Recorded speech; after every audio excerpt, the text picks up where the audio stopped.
Hi everyone, and welcome to the 60-second episode of Slime Time Sidequest, an official Dragon's Den podcast. This is one of your hosts, Platty M3. And this is your other host, Yangus the Legendary Bandit. Short intro time? After the last episode, big yes. Okay, consider it done. Who do we have with us tonight? Well, joining us tonight, please welcome back to Sidequest some of our frequent flyers.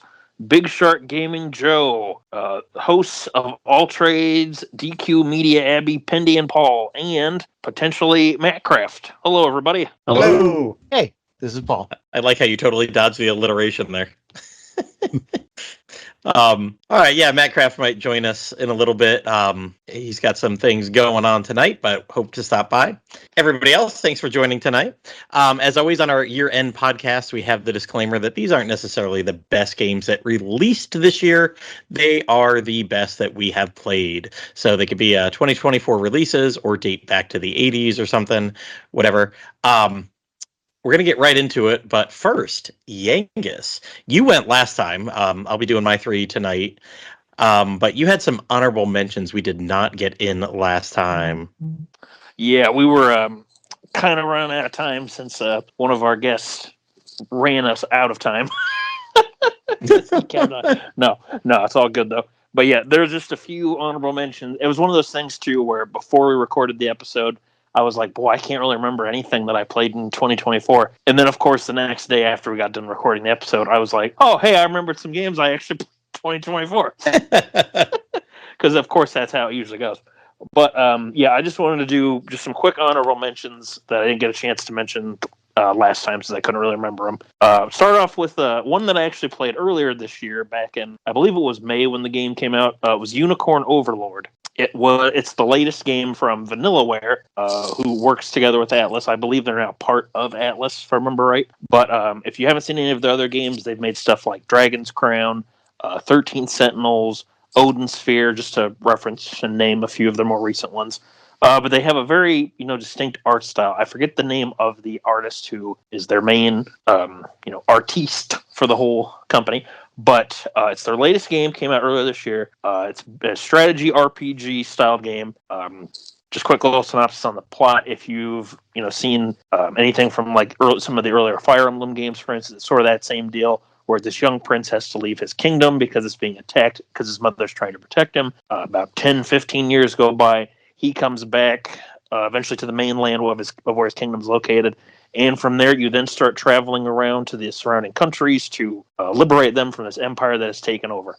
Really enjoyed this game's art and / presentation as a whole. Really great art style, which Vanillaware games usually have a really great art style to them. Anyway, really enjoyed how this game felt like it had like the right amount of difficulty for it. I played on the It was like the third difficulty setting, where it was a little harder than normal. But I never felt like I was getting crazy overwhelmed unless I just ran into a situation where I just was not prepared for. But in those cases, that's where my other point where I like about the game comes in, where there's a lot of team building that you can do.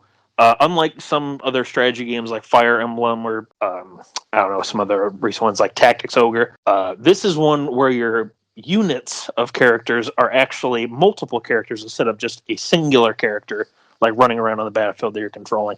So as the game progresses, you can make these units bigger in size, bringing different allies together. There are the bonding little events you can have too, and certain characters kind of pair well together with others. But the nice thing is the game's not like, hey, you can't pair such and such together. You can do whatever you want. So it's really fun to just kind of experiment and see what sort of combos you can come up with for combat. But that was one I played earlier this year. I'm not the greatest at strategy RPGs, but I really enjoyed the presentation and I liked the story and the characters. Second game I wanted to talk about then was one Berurian talked about, so I won't talk about it too much. Is the Romancing Saga 2 remake. Really enjoyed the remake, played the original, had a ton of fun with that as well from the 2017 remaster that we got back a few years ago. Really liked how the game slowly introduced some of the new mechanics. Introduced mechanics that were both new to the remake and some from that originally were in the game to the player. It didn't really feel like overwhelmed or anything like that. And with some of the changes that they've made, this really feels like a good starting point for the romancing, like if you want to get into the SaGa series, this is a good starting point. I feel like, just because of how it does a really good job introducing everything to the player, as well as having some different difficulty options that you can mess with, to find something that works for you. Then the last one I wanted to mention real quick was a game that kind of takes some inspiration from the new Super Mario Brothers naming schemes from a few years ago, or it's New Super Lucky's Tales. I don't really know if this is a remake or remaster or what the hell it's supposed to be, but this is a little fun little platformer game made by a company that originally was just working with Microsoft Studios, but then eventually they started bringing the game to other consoles and Steam and everything. It's a fun little platformer. Seems to take a lot of inspiration from like the N64 / PlayStation 1 era, where you play as this little fox named Lucky who's trying to reunite with his family and friends by traveling across all these different worlds, collecting these special pages for this Guardian book that he has a hold of, and along the way you fight the big bad boss Jinx and his army of what do they call them? His generals. Just I don't remember the exact title for it, but it was a really fun little platformer game. You get lots of different level variety, from 3D worlds to 2D styled side scrollers, a few auto runners, and a lot of little puzzle stages too. So the game really had a nice variety to it, and it was just it was one of those games where I played it, and even from like start to finish, it was just fun. It wasn't anything too overly difficult or too easy, but it was just really fun just to see how expressive the characters and all the environments and stuff were. I kind of chalked this up to like, it has the level designs of like Spyro the Dragon games from the PS1, but it's got a lot of the movement options of like Super Mario 64 and Banjo-Kazooie from like the N64. So kind of have the best of both worlds there. But yeah, just wanted to throw a quick little shout out to those 3 games. I could not remember them last time we were doing this, but I just wanted to give a little honorable mention shout out. So thank you, Platty, for letting me throw those in real quick before we get into the meat and potatoes of everybody else's game. So with that said, let's get into the real meat of this episode. Who are we going to have start off for us, Platty? Well, if we're talking meat, we got to be talking about Paul. So, Paul, why don't you share one of your 3 top games of the year with us? Am I just a piece of meat to you? You are. Well, I can live with that. So my main game of the year is Earth Defense Force 6. This came out on PlayStation 4, PlayStation 5, and Steam this year, 2 years after the Japanese release of the game. They took a really long time translating it. It's from D3 Publisher and a developer called Sandlot. I played it on the Steam Deck for the portability, and also I have a co-op friend who doesn't have PlayStation, so we just have to do Steam if we want to play with him. So Earth Defense Force 6, as you can tell, it's the 6th mainline EDF game. So this is a long-running cult hit series. In fact, I believe last year I said it was my most anticipated game of the year, and it did not disappoint. I already had the Japanese version, but there is a lot of Japanese text and dialogue. And while I could play it, and I even wrote a guide translating the menus, being able to play in English and understand everything at a glance is so much nicer, So what is EDF? Well, it's a sci-fi series. You play as soldiers of the Earth Defense Force, and you're fending off an alien invasion. So that's the premise of all the games. In EDF 6, basically it takes place directly after Part 5, or a little bit later, but the aliens, which are the primers in these 2 particular games, they, the humans think they've won, although the Earth is mostly destroyed from what happened in 5. I mean, like, cities and things are destroyed. But they're, you start out and you're clearing out some straggler aliens. There's giant frogs and cosmonauts and giant insects. The cosmonauts are like gray aliens in spacesuits. But giant insects are a staple enemy of the series, so there's ants and spiders, wasps, and other things. So anyway, you're clearing out some stragglers, but then it turns out somehow the enemies launch a new invasion, and it turns out there's a time traveling aspect to the storyline. Like the enemies basically keep rewinding time and transmitting what they've learned from the present back into the past so they can conquer the EDF more effectively. So like the story just it's really interesting, and this is like too inside baseball for people who haven't played, but I mean, it's just interesting because throughout the course of this very long game, the story will reset back to where the start was, but the situation is different. Like, it's just an ever worsening situation because the enemies keep meddling with time and such. So it's pretty intriguing, but the storyline, it's almost entirely told through radio chatter. So like, you'll be in a mission, and this is a third-person shooter with a little bit of action, and you'll just hear all this radio chatter, and it lets you know what's going on, between your squad and the world at large. So that's the story. Anyway, what is it like, though? Well, this is a really multiplayer-focused game, although some people do play a lot of single-player. But it's got 2-player split screen and 4-player online co-op on all platforms. There is no cross-play, unfortunately, but it is a fun game to do in split screen, although both people are going to be using the main player's profile. But playing online with other people, that's the real fun of EDF. And I have a solid EDF co-op team. All of us enjoy the game. My wife, Brandy, thankfully is into it. Then I've got a couple other guys who are quite reliable. And so we've played several EDF games together, starting with like part 4, which was Xbox 360 and PlayStation 3 era. So there's that. So you can play the entire long game online with other people or in split screen or just by yourself. There are 4 classes. You've got the Ranger class, which is the standard all-around default class, which was in the very earliest EDF games. And he's a ground soldier, and he can use some vehicles, so he's fun. But then there's the Wing Diver, who is a female character, and she can fly. That's her big thing. So there's a lot of freedom of movement with her. And of course, then there's Air Raider, who is like a support class, and he can summon a large variety of vehicles, and he can summon airstrikes and things like that. And traditionally, that class is kind of a weaker class and therefore difficult to play on your own, but they have improved him significantly in this one, so it's a lot easier to play the Air Raider, which I like, because I like to do support, but I don't like for it to be too hard. And then there's the Fencer, who is the tank class, and he's just big guns and stuff. He's got like Gatling guns that he has to lock into place to shoot, and he can dash all over the map. So he's actually a really fast-moving class, but his movement abilities are attached to the weapons he has equipped. So, like, he's kind of technical. Like, if you just have the wrong stuff equipped, you can't move around very well. But if you get into that class and learn to play as them, they're extremely helpful in difficult situations. So that's a kind of a finesse class to play as. But I said it was long. How long, you might be wondering? Well, this is the longest EDF game ever. There are 147 missions in the main game. That's so many.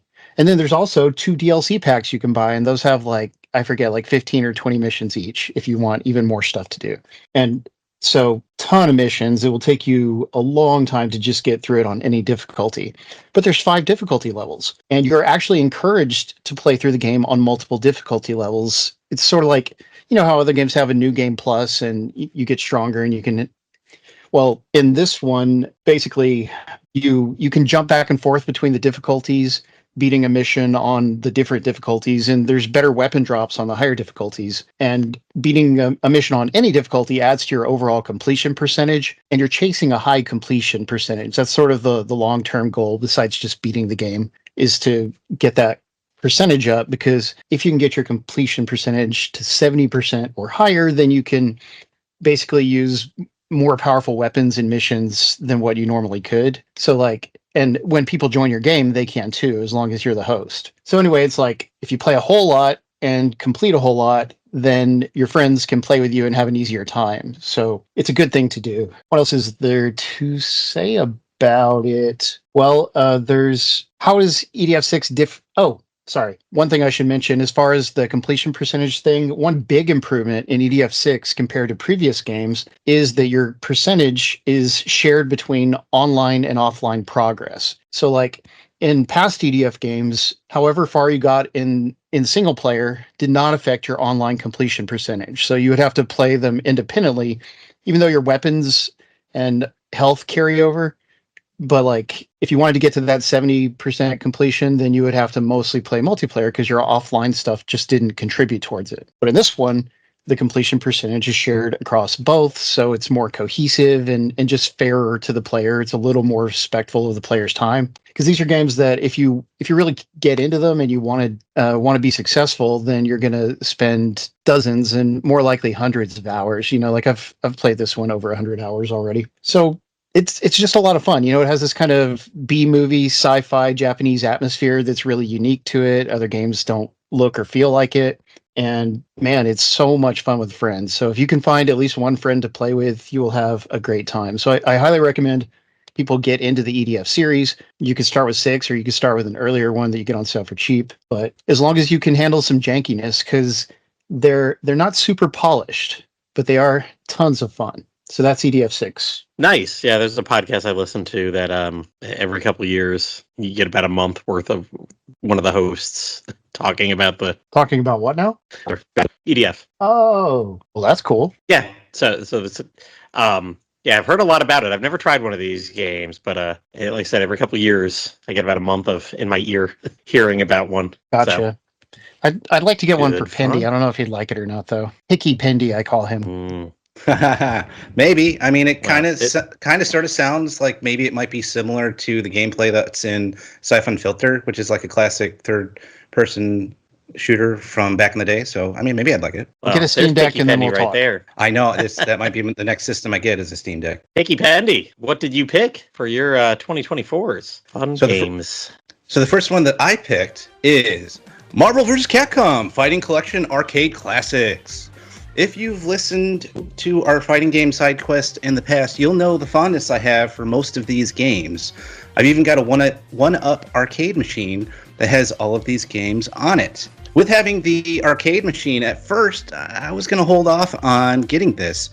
They weren't ports of some of the console versions that had some nice upgrades in them, so I wasn't really in any rush to get it.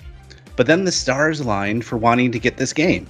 First, I was already going to a couple of anime conventions, and I noticed that they were using some of these games in the tournaments that they were going to have at these conventions. And second, one of my buddies was wanting to play me in this if I got it for the Switch, which is the one system that we both have. So that's the version I went with so that I could play my friend and get some practice in for those upcoming tournaments. Now, I won't go into the ins and the outs of this collection because Yangus explained it pretty well in the last episode, and I haven't played it nearly as much as he has. I will say that I have played this collection only by myself and against other people locally.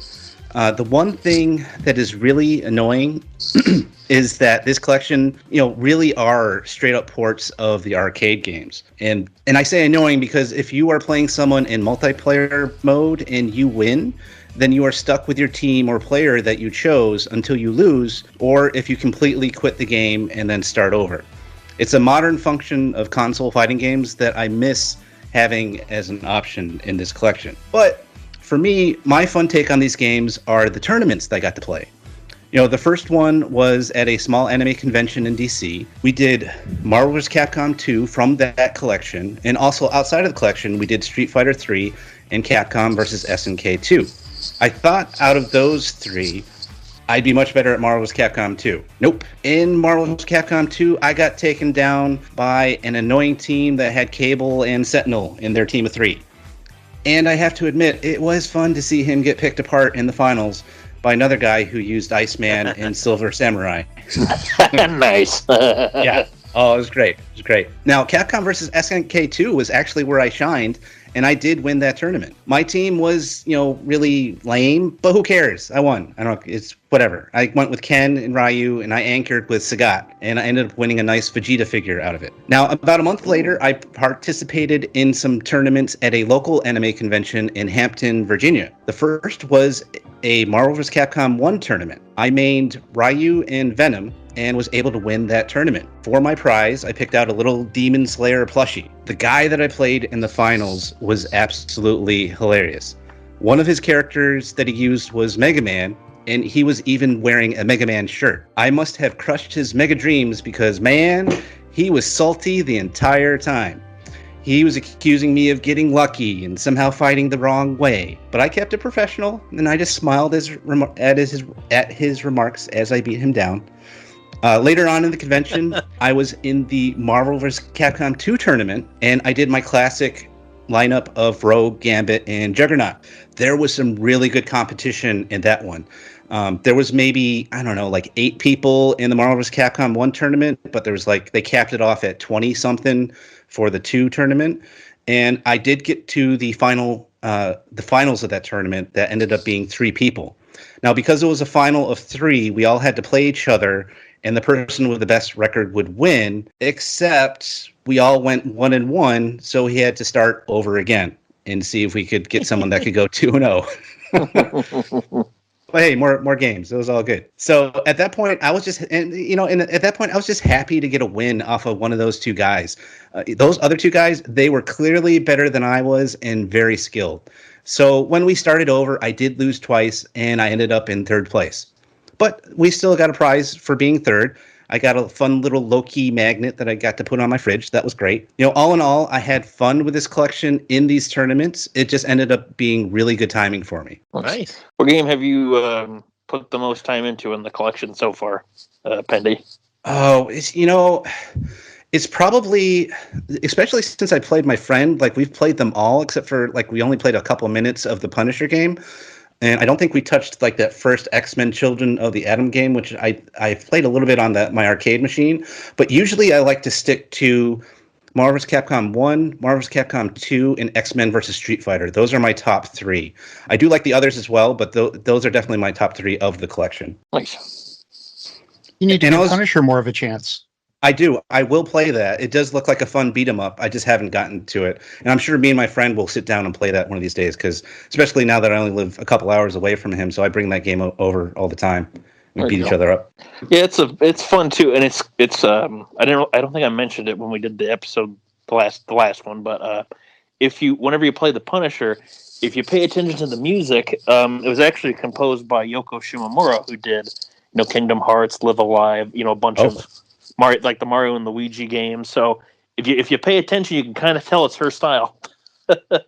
That's cool. Now, I was wondering, because Yangus, you play this game online a lot. Is there like a ranked online mode and like a casual online mode? And if there's a casual mode, can you is there an easy character select thing, or is it like the same annoying setup where you got to like exit and then enter back in to like switch your characters if you want to switch characters if you're the winner? So if you play online, either casual or ranked, the match will play out. So if I played you like in a casual game online, I pick say Ryu Cyclops, you pick Ken Wolverine. One of us wins the match. We then go to rematch. It takes you back to the character select screen, and both of you can then reselect your characters. Oh, that is so much better than local mode. I don't know why they don't have that for local mode too, but oh well. At least they have that for online mode. So I'm happy to hear that. It's kind of funny so it really kind of threw me off when playing a game like Marvel 2, because usually Marvel 2 defaults you to Ruby, Heart, and Cable, depending on if you're player 1, player 2, when you're picking your characters. Yeah. But the funny thing is, when you play online, it'll then this is why I bring this up, because when I first played a ranked game, I played my team of I think I played Strider, Doom, Sentinel. Well, when I then went to rematch the guy the first time, I expected I have to go back down to Strider to pick my first character. So by muscle memory, I'm already starting to scroll down. And I'm like, I click the button, and I'm like, wait a minute, why did I pick Thanos? I don't want to play Thanos for this match. So that's really nice. It does kind of, the game, when you play online, it has I guess auto memory for I don't know what you'd call that, but menu memory or whatever it's called. Yeah, but kind of nice to have that. Yeah, definitely. And then I remember, I'm probably sure it doesn't in this version, but I remember in the console version, like the PS2 version of Marvel's Capcom 2, you could eventually, it would let you pick the same character over and over, so you could have 3 Gambits on your team if you wanted to do that, which I thought was fun. But I'm guessing this doesn't have that. Actually, you can. So you can. Oh, good. I don't know for in casual and for ranked match, you can't do that, but I think if you do lobby play, you can set that. So if you, when you boot the game up next time, Pendy, go to select Marvel vs. Capcom 2, but instead of selecting it right away, click on one of the option buttons so you can scroll through the different settings. If you go down to I think it's page 2 of the options, you can scroll through some things that let you pick same characters and unlock all the secret colors for the characters. Oh, nice. So just go over to that. I think by default that's selected. Maybe not though. I don't remember. But anyway, if you just go to the options for Marvel 2 specifically before you actually start playing the game, you should be able to see some things that let you kind of customize it depending on how you want to play locally, or if you play online with your buddy for lobby matches, you should be able to do it there too. But don't quote me on that second part. But, Oh, that's cool. That's good. That's good to hear. Yeah, because like the local matches and having to start over to pick new characters was annoying, and it just reminded me of when I actually played Paul online in Street Fighter 6. And when you play people online in casual matches in Street Fighter 6, there's like this funky way that you have to reset to get back to character select, which is dumb. And that was frustrating too. But I'm glad to hear that online mode for this is not like that, and that it's makes sense. That's good. Agreed. Alrighty. Well, speaking of online mode, we got someone who spends a lot of time in his online mode. From Big Shark Gaming, Joe, what do you want to talk about first? You got a few games for tonight. We're going to start it off talking about Paleo Pines. So we're going to go from Alien Earth Defense to beating up your friends online to a game about cute little dinosaurs and a ranch that's given to you by your grandparents. Paleo Pines is a little dino rancher that follows the trope that you took over your family's ranch while searching for other parasaurs for your beloved parasaur named Lucky. You work alongside a variety of different townsfolk to finish the quest and find out more about Lucky's family. All while searching for the answer, you need to befriend an array of other dinosaurs, from adorable Coelophysis to the very mighty T-Rex, which, by the way, looks adorable, and I have like 5 of them in my game because I can't stop taming them. These dinosaurs all do have a variety of skills that range all the way from tilling farmlands to being sprinters so you can run around the map faster, to just harvesting crops. Some break logs, some break rocks, and some break bushes, which is vital for progressing the game. And the game provides a longer than anticipated story. So it's nice to have these dinosaurs that you can use to like help you progress. And they do allow you to like block off things and progress normally throughout the gameplay. But it's nice because you do have like this really charming world and you do get lost in it. And sometimes you just want to roam around and try to get as many dinosaur friends as possible. And they even have like a rarity system for the dinosaurs, which is really cool, and it's all based upon their patterns. So you might find like an ultra rare T-Rex while just walking around Danglewood Forest. The game is made by a group of people called Atelier Pig, who I've actually befriended through streaming. They are awesome people who like to go through and watch other people streaming their game, and I've actually became a partnered streamer during the Halloween DLC release, which was really cool because I got to be featured on their actual channel and play the game and go around and catch what's called Spooktacular dinosaurs, which are just a Halloween variant that is available for all the dinosaurs in the game. Paleo Pines is available for pretty much everything, and I'm going to do a little bit of a shameless plug. It's also on sale everywhere. So check it out. It's a great time. It's a longer game than you probably think it is. When I got into it, I was like, oh, this is probably going to be like a good 20, 30-hour game. Nope, it's like 100 hours. The story mode itself is like 60, and then like to do all the other little things really adds on to it. There's a lot of side quests, a lot of dinosaurs, and just like managing your ranch and making it almost like Animal Crossing-y, where you get to like really design your own ranch and make it nice. But it takes a long time. There's a lot of gameplay for just, this cute little adventure that you're going to go on. That is casually a long time. Yeah, I was actually looking up the when I saw you do that, I'm trying to say a game or two ahead of everybody here and looking up stuff. I was going to mention that sale too. I'm like, yeah, gosh, it's half off on Switch through the first week in November or January, and Steam. I didn't see the end date on that, but yeah, it's there too. So I was gonna say, man, that's on sale forever. It's good time to get it. Then you got a whole year. It's kind of perpetually on sale on Steam. It's usually like 50% off, which is great. The game itself is actually on the cheaper side. It's only $40, and you do get a lot out of it. Like, I really have no complaints. And the company that makes it, they are very, very involved in their community. And I love to see that because they're indie developers at the end of the day, and they take a lot of pride in their work. And it's nice to like actually like become friends while playing a game that you were going to play anyway. So it's always nice. Yeah, kind of happy I nixed the that group that we had, Yangus, on Facebook, the turn-based group. Pendy, you were the person there, because I feel bad if they saw what I thought of Sea of Stars, because they used to post all the time. One of the people on the Sea of Stars used to post in that group all the time. I remember them always talking about like the sun moving and the shadows and all the stuff they were doing with that. And then I just played that game this past week and was very like meh by it. So that wasn't the guy. Befriend them. That wasn't the guy that was like, "Oh, hey, I like Chrono Trigger, and oh, by the way, here's this game that I'm working on," or something like that. Or is that another guy? It very well could have been, because that's what the whole battle system was based on. It was like every conversation in that group, like he always, somehow made it related to that game so that he could advertise it. Yeah, it didn't matter what game it was. It was like, Like Let me Hearts, tell you, yeah, that for a- reminds me of blah blah blah from that game. For a small indie studio, man, those credits went on forever when I beat it this morning. So I was like, woo. And they had a lot of friends of and thanks to. And that was even before it hit all the backers. And luckily there was a fast forward and super fast forward for that part. But no, I remember seeing that game for years. They would post about it. So finally playing it here a year after release. I'm sure most people would like it, but I'm not a Chrono Trigger fan. So Had a lot of potential. Had a lot of potential. yeah. That's what Platty's like. Most people like it. I'm not most people. But as the more I talk about it with people, they're like, "Yeah, it was all right." I mean, it came out to like huge reviews, 9 out of 10. Like I think they're sitting at 90 on Metacritic or something.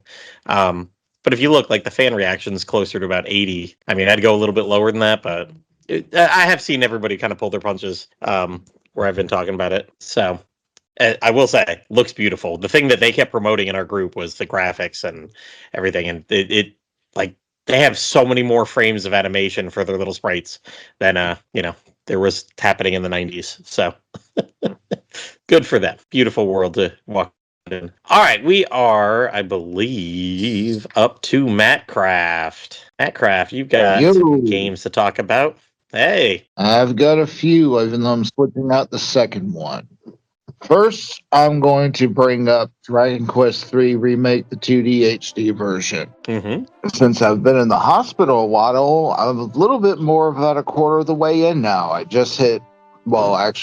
completely just took out the Tower of Transcendence and then the Kidnapper's Cave, so I'm about to get me a ship. But man, I keep looking at it, and this game is beautiful. It's literally, if you like the 2D HD style, like I've found that is really nice. It's literally Octopath Traveler 2 style prettiness. And I keep noticing all these little extra things that they put into the game, not just the sparkly spots and the, the secret places on the map, but it's like they're expanding the lore along with putting in the now classic Dragon Quest. Every town has a different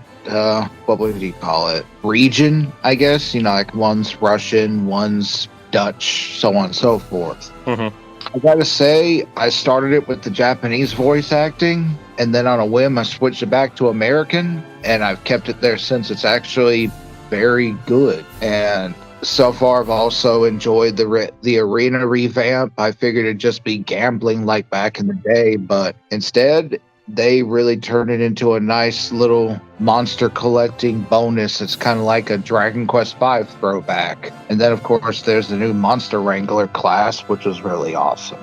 I literally have my Switch charging off to the side right now. I killed it earlier while playing it. All right, anything else? Well, second game that I've got for the year is something that actually came out a while back, but I really started getting into it when it was just boring as crap on the job. I started playing Vampire Survivors, which is one of those little bullet hell games where you collect a bajillion characters. But oddly enough, I turned it on for the first time in a little while today to find out they actually put in Castlevania content. So I spent literally 3 hours while my nurses were laughing at me, revamping and unlocking about 10 characters until I got out of the card. It's on a lot of platforms, actually. I have it on mobile, but it's also on Xbox, PlayStation. It's one of those ones that just kind of oozed its way to everything. And it's good. If you don't like bullet hell games, at least give Vampire Survivors a try because they did a really good job with it. I was going to go with Cyberpunk 2077, but I don't have my laptop here, so I never really got into it. I'll get that for later. The last game, though, was something else I picked up on mobile today that I kind of figured would be dumbed down a bit. But it wasn't. I picked up SaGa Emerald Beyond and paid the full price for it on my mobile device. And it's like a cross between a giant throwback that went 3D. I'm really enjoying just everything about it. It's like playing a good version of Unlimited SaGa. You have the multi-character format that it went back to, kind of like SaGa Frontier 1, and I am currently playing through and finishing Tsunori Mito's playthrough, and I'm going to switch to probably the 2 cops. The best thing I have to say about it is that it's not dumbed down. You kind of figured that for a mobile title, they would dumb it down to hell and back, and they didn't. They really did good with that and a few other recent releases that they did on mobile as well, like Dragon Quest Monsters Dark Prince. So I think it's gotten to the point where our mobile devices can basically run a lot of games that are for other devices. It's just a matter, do they port it to that or not? Yeah, that and make it touchscreen friendly. Yeah, and it's really not that hard, even if it requires a controller like Game Pass. I mean, shoot, Ayuden Chronicle was released on everything, including cloud gaming. So it's just a matter of time before your Pixel or your iPhone can do literally everything. And hey, at least I didn't hit it near this call. You know, we're always thankful. You sound good. I know you, like you said, you're sitting in the hospital, but yeah, you haven't brought death and destruction to any of the local wildlife. No, and then thankfully they haven't brought destruction to me up here either. I'm hoping to be out of the hospital about another week or so. Found out I have a bum ticker. Video games are the cure. All right, hopefully they wind that ticker back up for you. All right, we'll move on for Mattcraft, and I guess that brings us to me. And you were talking Dragon Quest, so I might as well keep the Dragon Quest theme going. I hear that's what they kind of talk about on this podcast sometimes when we're not just side questing. But I got back this summer from my summer break and bought a new PC for this game. I got Dragon Quest X offline. The fan translation had been out about a year. It's not quite done yet, but my God, I've put 80 hours into it and barely found anything not translated. But the emulation of Switch, I was reading, works pretty good. If you want to try, I mean, this game's not exactly pushing boundaries in terms of graphics and everything. And neither is a Switch, but had some tiny little hiccups with it. But when I ordered my new PC, it's definitely not top of the line or anything. It's definitely like a mid-tier, probably lower mid-tier gaming PC, but honestly, I was buying it for this, and it did Switch emulation. Thank you, Aus Nervar, who kept an eye out for sales for a couple weeks for me, and we found this one from the iBuyPower PC, and then I upgraded from 16 to 32 gigabytes, and never had a problem with the Switch emulation afterwards. Dragon Quest X offline is honestly, God, if they just made Dragon Quest IX Remake look like this, I'd be so happy. This thing is amazing. As a matter of fact, so much so that it kind of soured me a little bit on the Dragon Quest III HD 2D game, especially in terms of the battle system. And I'll talk about the battle system in a couple minutes. But this game is basically Dragon Quest X. You start off, you're a little human. If you've ever played Dragon Quest X, never played it, spoilers, you die in like the first hour. You get killed, you go back in time, forward in time, you travel in time 1,000 years, and you inhabit the body of someone who just so happens to have your name. But you get to pick your race. There's 5 races in the game, at least in the base game that this game is doing. You got the Weddies, that are more aquatic race. You got the little green dwarfs. You got these purple elfish figures with the guys with the pointy ears. You got the big red strong ogres and the little poppets that are like little pocket size ones. Them and the dwarves are a little bit smaller than the other ones. But in this game, the graphics are all what would you call these, Pendy? Chibi? There you go. Chibi style? They're chibi-fied. So basically everybody looks a little bit, I will say the poppets don't look too much smaller than the Weddies or the ogres or anything. Oh, sorry, jumping real quick, but I just imagine the poppets are they're the same models from the original game. They're just pretty much everybody's been scaled down to them. Just put everybody else's nose right about their head level, and so they look a little bit smaller, and we're good. So that's a good way to describe what happened to these. But while the figures are small, the world is just huge. And I did play version 1 of Dragon Quest X back in 2020. We talked about that in the memories of our Slime Time 100 recently. But my gosh, like playing 80 plus hours on version 1 of this game, it's just ridiculous how big these worlds are. You're like, oh, I'm on this. There's 5 continents in the main game, version 1 part, and every time you walk off a screen, there's a whole nother area you're going to, and then oh, hey, there's a tunnel over here, and that tunnel is a big underground area. It's I want to I don't think I'd be overestimating by saying something like 100 big areas to explore. Maybe it's closer to 60, 70, but there's just so much room in this world. It's MMO size, but you're playing MM off in this game and not MM. So it's just an offline game. There's no M, there's no M, there's no A. The O is different. But I spent 80 hours just on the version 1 stuff, doing all the job quests and tons of side quests. Like jobs that are the only thing you can do the jobs for are your main hero. And these are all Dragon Quest ones that you've probably heard of before. You got the warrior, the priest, the mage, the martial artist, the thief, the minstrel. Those are pretty much your basic ones. And then you start getting into the secondary ones, the battle master, the paladin, armamentalist, ranger, sage, superstar, dancer, gadabout. So what's that? 14 different quests, 14 different jobs.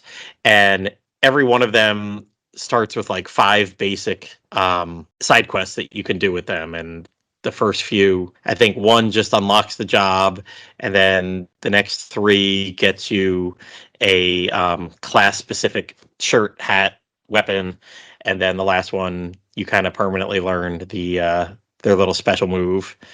But you multiply. There's 5 different side quests for each one, and there's 14 right there, so there's 90 side quests that I've done. I mean, this is Dragon Quest 9 style, just lists and lists and lists of side quests, and there's so many other side quests, and they just stack on top of it. There's whole side quest lines, and they're broken down. Some of them there's a bunch of them that are like 5 side quests long if you want to do them all.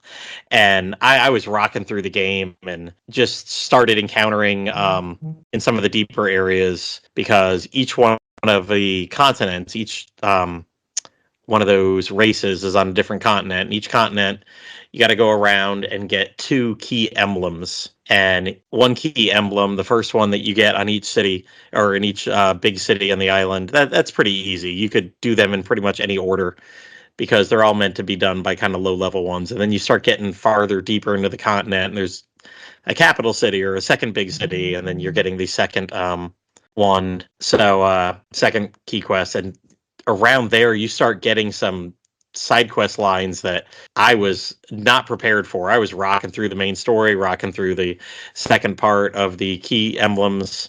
In the Dragon Quest X offline, you only needed 6 key emblems to take on the version 1 boss. In this one, they make it so you got to do all 10. So you got to really explore all the islands and do all the stuff that's available to you. But man, I was like rocking those bosses, and then all of a sudden I was spending like 15 to 20 minutes on bosses of side quests, and I'm like, oh my god, there's another side quest after this that continues right on from it. I am not prepared to take that on. So it's like the super boss stuff was like built right into it. But again, that's probably something with an MMO. It's just for people who would be there doing it over and over again. Now, one of the changes they did here is obviously the offline. In online, you're playing with other people. Offline, you're not. So you get a party. And I can't really remember if these were the people that kind of join you temporarily in Dragon Quest X online, or at least their main characters in the story as you go along through the Key Emblem quest. But you gotta, I have no idea if I'm saying these right, and these are the localizations come up from, actually these would be the ones that if you were playing with the Clarity, because all the translations and everything, they're using the stuff that the Dragon Quest X online people, the Clarity teams, have already localized, and they're just using all those names and place names and everything that they've already done. So there's a guy, Hyuza. He's a Wedi. He uses axes, swords, great swords, doesn't have any spells out of battle. He's your warrior boy. You've got Dustin, who might as well just be like the Yangus of the class of the group here. He is hilarious. He loves trash. All he does is talk about trash. He doesn't talk trash, but man, he talks about trash. He's like, oh man, I bet there's some good trash here. Like anywhere you go to, there's a little party chat sometimes that you can access, and he's thinking about trash. Like, oh, I wonder what new trash is in this area. And he lives in this house that is just covered in everything. He's a green dwarf. He kind of operates maybe like Yangus or Sylvando in the game. He does hammers, but he's got a couple support skills, and he can do the hustle dance. So he's a little bit of everything. Not the biggest damage dealer, not the greatest healer, but just kind of one of those jack of all trades guys. You got Fura, little female elf. That's your mage. She uses wands and staves, and since I chose elf, Fura was the first one I got, and she's been with me a long time. She's got some healing stuff too, so that helped a lot. If you're looking for more healing, you get that from the Poppet line. There's a guy, Raguus. He uses lances and clubs and wands, and he's definitely your cleric person. And then sadly I went for it last, and I was like, oh man, I really wanted this one more. Maile, Maille. She is a female ogre. The red ogres she's like the fighter class, clubs, claws. I think she's got one other weapon she uses in there too, and just can do a lot of good damage. Sadly, she's well behind everybody else because I waited way too long to go around and get her, and I was quite a bit higher. I mean, now that I'm like level 60s, she's not too far behind. She may be like 2 behind everybody, but it's just fun. It's imagine Dragon Quest 9, a whole nother adventure. Like I said, I put 80 hours into just the version 1 stuff. I've barely started the version 2 parts because it does have version 1 and version 2 on the offline, and Andalucia is a big part of the version 2 storyline. I'm assuming you get her as a playable character, as you would in Dragon Quest 10, and she's just I haven't even run into her yet, so I'm that early in version 2. Doing 100+ side quests, that'll do it for you. But the one last thing I want to talk about is the battle system. I mean, it's a Dragon Quest battle system, but they basically use like what Dragon Quest 10 would be. It's your turn, you make your attack, and I think just the one tiny little change they did to it is, you can set them to do, go crazy, fight wisely, save MP, stuff like that. But they have an option every time it's your turn to attack. If you don't want to turn on the AI, you can just hit the R1 button, and for that one turn, the AI will activate. So if you're like, you know what, I don't want them on full AI all the time so that it's just happening. But if it comes to your turn and you're like, I don't want to go through the menu and pick, all the best attacks, or I don't really know what to do here, or you just want to kind of speed through it a little bit without fully setting it to that so that you're not, some encounters are easy, some are not. Just hitting that R1 button was so satisfying for 88 hours for about 80% of the attacks. I'd go through and pick a couple, but I got everybody down to half health. And as we know in Dragon Quest games, the AI usually does a pretty damn good job of knowing who to heal and when to heal. And especially every time Raguus popped up, I'd just hit the R1 and he knew what to do. He'd heal most efficiently and do different stuff. And a lot of times they'll cast, just having them in like play smartly or something, they'll cast either offensive buffs or debuffs that I wouldn't even think to cast, especially when you come across a new monster. Like, I don't know what this guy's going to do. Hey, they do. So, just the battle system moves so much faster that way. Instead of having to pick all your attacks right at the beginning or whatever. I like to be more reactionary and have that granular, hey, it's my turn. 3 people might go, and then it's my turn again. So I love all the MMO stuff that they are built in. You can see all your weapons when you have them equipped. At least on your guy, you can go in and change the colors of weapons and the colors of your armor. There's a paint place in one of the towns to go in and like really customize the hell out of your guy. And of course, like a lot of the more modern Dragon Quests, if you got Erdrick's helmet, but you've got a really good helmet that has a lot better defense, and you picked up the gag Erdrick one, but you want your really good one to look like Erdrick's helmet, you can do that too. You can have equipment look like other equipment and just play around with that. So Dragon Quest X offline. If you like Dragon Quest IX, if you're like me dying waiting for Dragon Quest 11, you can play this. Waiting for 12. Waiting for 12. Sorry, yeah. Yeah, I got some good news for you. 11's out. I was like, good news, 11's out. Platty. Sorry. You can play 11 A couple right of times. A few times. Yeah, twice. The 11's already been remade. So I noticed you mentioned that that Red Ogre Lady is one of the characters you can play as in this game. Mm-hmm. Oh, that's Yeah, cool. she'll She was join your party. Yeah, she was intact as a free character, and she was a really good character, and she seemed like she had a really fun personality too. Yeah, I'm so disappointed. I waited and got her last. And you know what? I had done so many side quests. I think, gone through like maybe 8 jobs all through all their side quests. So I was so much higher than her when I picked her up that she's really just not gone and been a viable person till they're right around the version 2 stuff. So like, I feel like I maybe waited almost 50 hours to get her and just. Oh yeah, because she had some fun combo attacks intact as some of her main attacks. Mm-hmm. She was more of a close range fighter, from what I remember. Yeah. She's like that martial artist kind of person. Yeah. She's got the claws and fire whatever. kicks and whatnot. Mm-hmm. All right, before we go through everybody a second time, I'm going to pivot because somebody got some information. Joe, do you want to just do your next couple games? Because I know Joe's got to go in a little bit. Yeah, unfortunately, work calls, and I just had my shift swapped. So I'll just get through these last 2 games relatively quickly. The first one is going to be Fantasy Life, which Fantasy Life is a little bit of an older game, but I replayed it in 2024 because I was anticipating the release of the sequel, which is Fantasy Life I, The Girl Who Steals Time. But unfortunately, it was delayed for like the 3rd time. Easily. Yeah, it's what they're calling Q2 2025. They say April, but who knows? At this point, it's one of those things where we're going to get it when we get it. Yep. I like how they announced an announcement to announce the delay of the game, but regardless, Fantasy Life still remains great, and it's one of my favorite 3DS games of all time, and I was really happy to replay it. It's a job-based adventure RPG where you kind of just go around and solve the mystery while working with the local goddess and trying to find out the story of Doomstones. While you're doing this, you get to choose from a variety of different jobs, all the way from fisherman to mercenary. And I was going through a midlife crisis where I became really deep into wanting to fish all the time. So I went with fisherman until I couldn't, and they forced you to choose like a combat class. Every class has a huge list of tasks to complete, and you can rank up as you explore the world. Fantasy Life also has like a really beautiful world aesthetic. It's cartoony, but not. It's level 5 at the end of the day, which, you know, we're involved in Dragon Quest VIII as well as Ni no Kuni, and they just know what to do when it comes to like world design. It's just gorgeous. And like the cutscenes for this game, I forgot how good the cutscenes for this game were until I replayed. And it's an old game now, and it still holds up really, really well, especially on the 3DS. Yes, really good dialogue. The game is funny.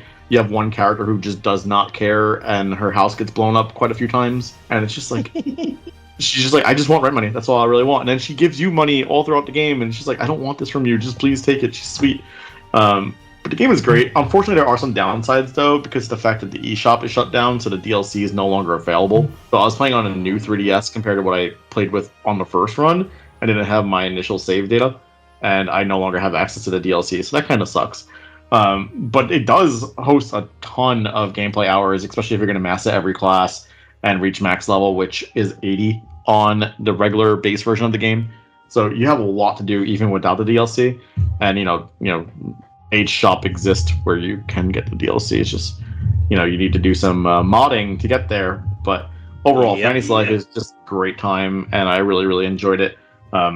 It's one of those, hey, I got my 3DS in bed. I'm just going to sit here and listen to TV on the background and just grind out this game, and it was super fun.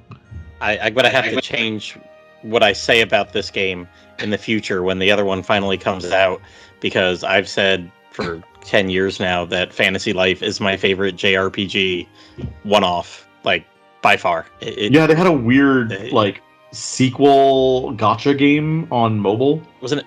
Yeah, I was going to say it was mobile, yeah. Yeah, and I played it for a little while, and it's strange. It's they changed it to like Fantasy Life Universe, I believe. And, yeah, like, that went through it. Speaking of, things that went through a couple iterations, that one definitely was not what was talked about when the first one came out. Yeah, no, definitely not at all. It's kind of like the redheaded stepchild that they kind of just only bring around when they really need to. Yeah. Hey, here's the thing that happened. Yeah. Hopefully, Fantasy Life I is going to be good. I have a lot of hopes for it if it, ever comes out in this lifetime. Who knows? It's level 5. They go through like staff exoduses at least once every 5 or 6 years. So I know we're all hoping that this is a return to form, but I don't know. Was 2+ years of delays a return to form? At least that. Yeah, it's at least that. It's been so long that I played Fantasy Life for the second time. Like this run through was back in like March. So it's been almost a year since I replayed it, and the sequel still does not exist yet. Yep. Don't Me worry, too, it'll I'm come waiting. out as soon as Dragon Quest or Dragon Warrior 4 on PlayStation comes out. I feel like they might actually be competing with Dragon Quest 12 or like Pokemon Legends ZA at this point. ZA! Yeah, it's Pokemon Legends Pizza. Everybody knows. It is. Yeah. Do you want to talk your last game too? You can. Yeah, Go I'll ahead. knock out the last game as well, which is Life is Strange Double Exposure. This one is a direct sequel to the very first Life is Strange, which follows the story of Max Caulfield and Chloe as they try to solve the murder of fellow classmate Rachel Amber. It's not as simple, though, because in this game, Max finds out that she no longer has the power to manipulate time, which carried her through the first game. Sorry if that's spoilers, but the game's like 10 years old at this point. In the first game, she's forced to make a decision whether she wants to save Chloe or the town that she grew up in. And ultimately, that does kind of come into effect into this game very loosely, because early on, you get to make a decision as to like what your relationship with Chloe is. In Double Exposure, though, Max goes through a different story with a different group of friends. She's older now. She's teaching at an academy in Vermont, and she witnesses her friend Safi either get murdered or commit suicide. And the course of this game is trying to figure out what that is. Max discovers that she has new powers where she could split between different timelines and try to solve the murder. But because the game is newer, I'm going to kind of hold back on saying much more because I don't want to prevent spoilers. But the game itself is gorgeous. Life is Strange has always done a really, really good job in making a really captivating and beautiful landscape and going with every little nuance in terms of just like how the weather incorporates into the game and like how like sound design incorporates into the game.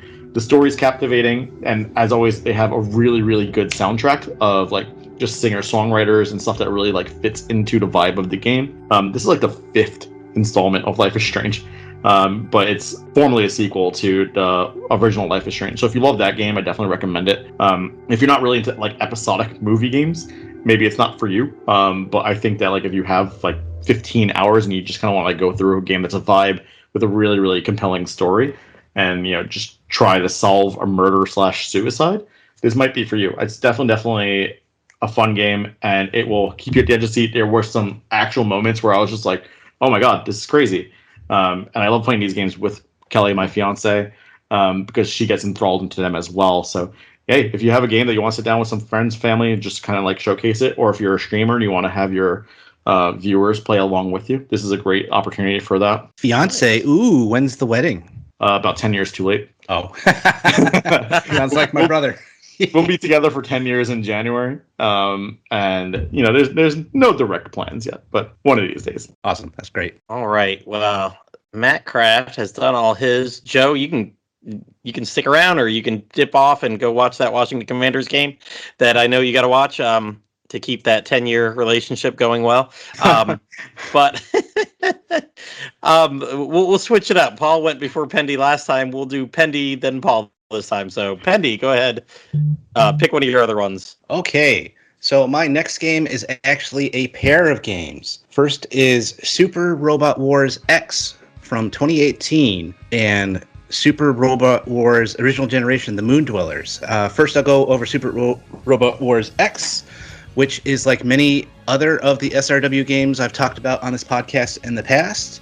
Turn-based strategy, gameplay with mechs, using many licensed properties. In this case, there were multiple Gundam series, Nadia, Gurren Lagann, Code Geass, and many others. There were 3 of these games for the PS4. I had already played SRWV and SRWT before this. I got pretty far in this game, but then I got more involved with DQ Tact and some other things, and I basically dropped this game for 2 whole years, maybe more. Well, this year I came back to it.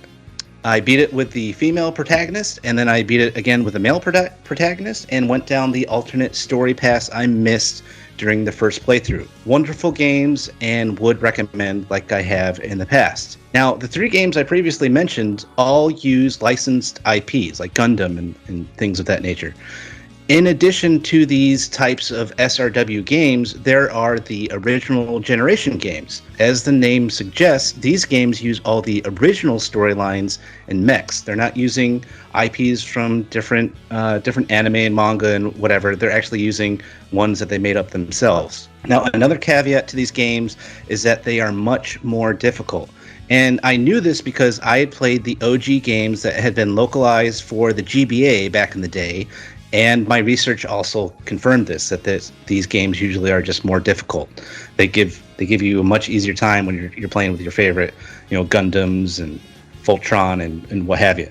But, this game in particular, this OG game, this came out in 2016, but I waited to play it because I knew it would be much more difficult than T and V and X, so I figured I'd do the easy ones with all my favorite licensed characters first, and then tackle this one after that. And when it came to difficulty, oh boy, it was definitely more difficult. If you don't pay attention to what you are doing, you can easily lose a scenario in this game in some spots. One of the missions. I had to start over once because I hadn't caught on to the pairing system, as an example. And that's actually a unique part of the game that can be very fun. The pairing system lets you pair 2 units that you have together for a double attack. And it can be anybody. You can pair anybody with anybody else. Doesn't matter. You don't have to be picky about it. Though, of course, some pairings are better than others. But enemy units can also do this. So you'll run into other enemy units that are paired up as well.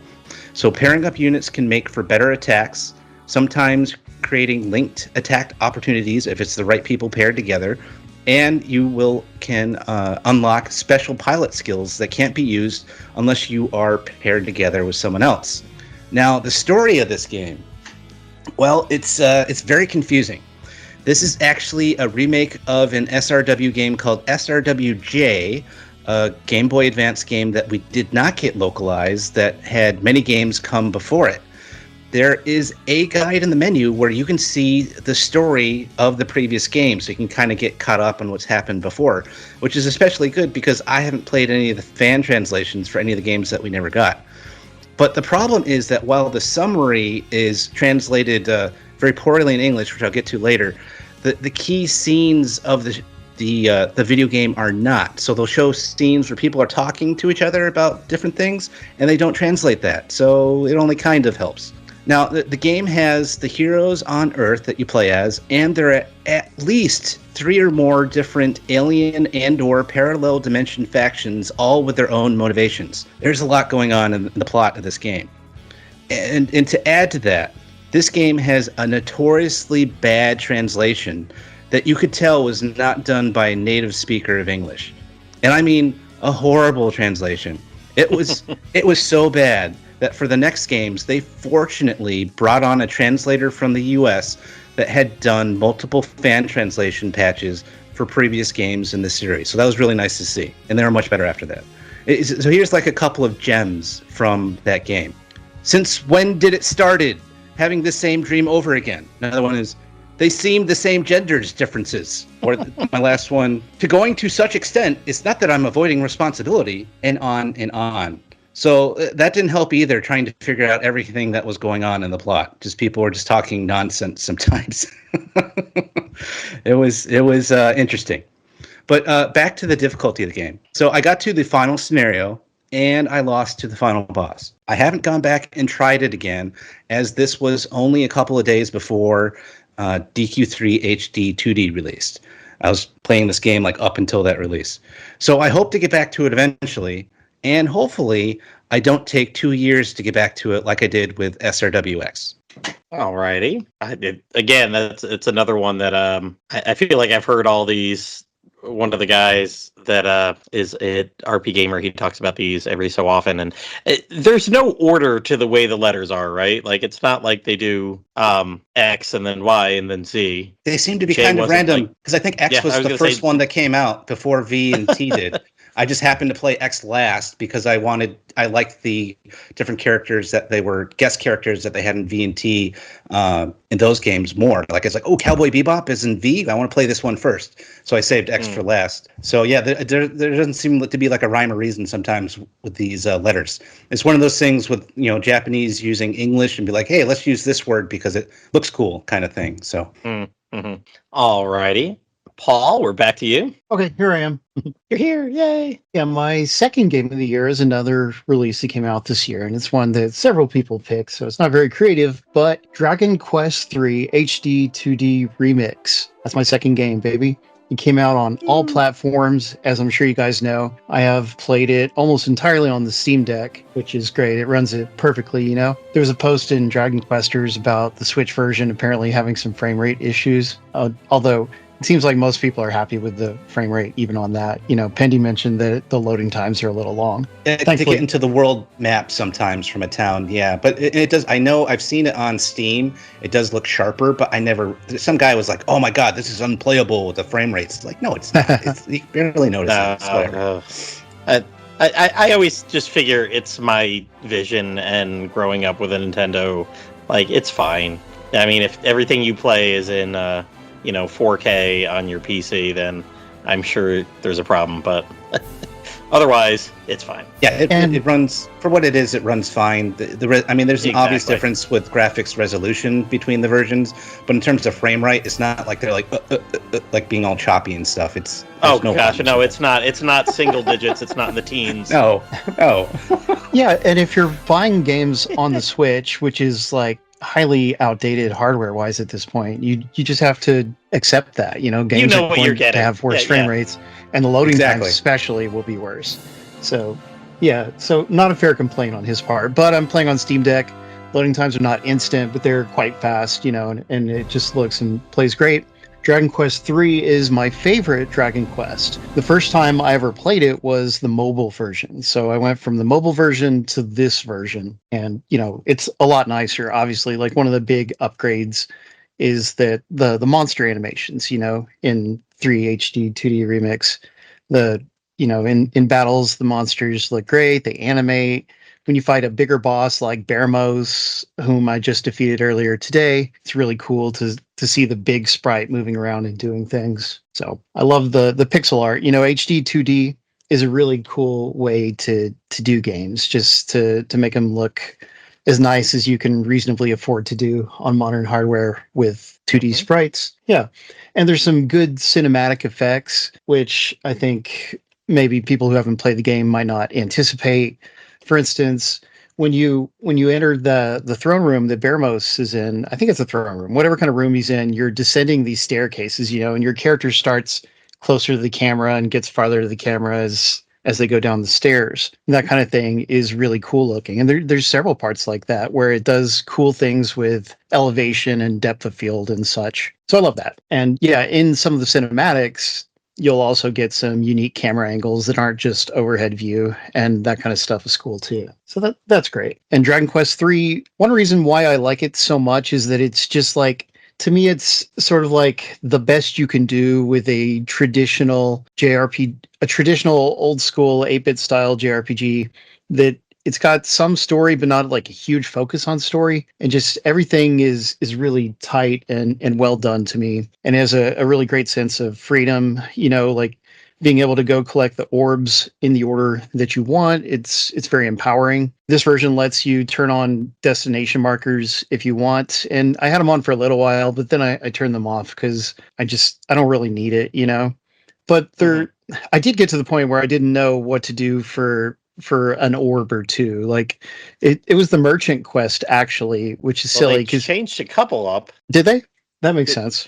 I mean, they added a couple little bosses, so I mean, it's not that they're major changes, but and I think I know what you're going to say about this one because I feel like I beat my head against the wall with this one. Yeah, now the merchant quest, I have, like I said, I've played a different version of the game before, so I already knew that I had to have a merchant when the opportunity came and to send them off, so I did that, and I kept up with it as much as I could, but then I just couldn't advance the very final thing that needed to happen that will allow you to get the orb. And it turns out that there were some NPCs behind a house, and I just never saw them, so I had to stop and look that up. Yeah, and I feel like the schemers. There you go. I mean, a bunch of turncoats. Yeah. But if it was just the 2D version, I probably would have seen them much more easily, But the 3D version, you can't see quite as much on the screen at once, I would say, or at least things are obscured by tall buildings and things like that. So I did appreciate that they told you like when it changed. It's like, hey, maybe you should go check out your merchant town and see what's going on. It's like, oh, okay, sure. Yes, that is really God. nice. That was helpful, especially when I was trying to make it happen and I couldn't make it happen, and I was finally like, screw it, and I like zoomed somewhere else and immediately got the message, hey, maybe you should go check on that, because I'll be honest, I was so pissed at that moment, I probably wouldn't have gone back there for a long time. Well, I'm glad you got there eventually, and it's fun. You can name your merchant a silly thing, and it's gonna be, the town will be named after them. So people named their merchant Duck and got Duckburg. I named mine Gold and got Goldberg. And there's probably other little jokes you could make with that. But then I've gotten Ramia recently, the bird, and I am disappointed. And Pendy and I chatted about this on Discord that Ramia's flight has been slowed down. And my God. Yeah, it's strange because you would think that since you're flying, you would think you would get to places faster, but it's actually slower than taking the ship. Yeah, they did I think Dwayne was talking about they did a side by side with previous versions, and it takes like twice as long to go around the world if you go all the way around. And for me, like the walking in the ship is fine. You can speed it up a little bit. I don't mind the speed of that at all. But Ramia is just so disturbingly slow. You have to use Ramia to get to this post game area. I won't go into it much because I don't want to spoil it here. But like it just takes forever because I hadn't used her in a long time because I was in another section that didn't need her, and I was like, oh no, not this again. It was like I would give this game a 10 out of 10 if it wasn't for Ramia. It's the one thing that really annoys me. Yeah, and there's no button to hold to make her go faster. Nope. No, I don't know why. It's so weird. Come on, man, don't spare the whip. Faster. Man. So yeah, I hope that gets a patch. I doubt it will, but if enough Japanese gamers complained, they might consider doing something like that. But they probably just think the game is done and will never make any changes to it. We'll see. But anyway, enough to make it done. It sure did. But very good results, and we can look forward to 1 and 2 next year, and that'll be great. So besides that, I like the same additions that everyone else likes. Monster Wrangler is a fun class, and finding those monsters, checking locations at different times of day and such, that adds a cool new layer to the game that wasn't there before. And just hunting down all the sparkles on the map. Like I think I've got all the sparkles on the main map, so that certainly took a while to do. I like that kind of stuff. And mini medals, you can. They've added some nice tools to find items, which Pendy also told me about before I got them. But like the thief's ability to tell how many things are in, like chests and things are in the area, and then his spell Snoop to be able to actually identify them. Those are some great time savers, and I really like them. So I'm just having a blast with it.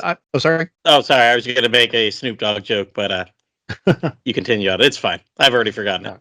It was horrible, I'm sure. Well. Just like Snoop. No, I won't say that.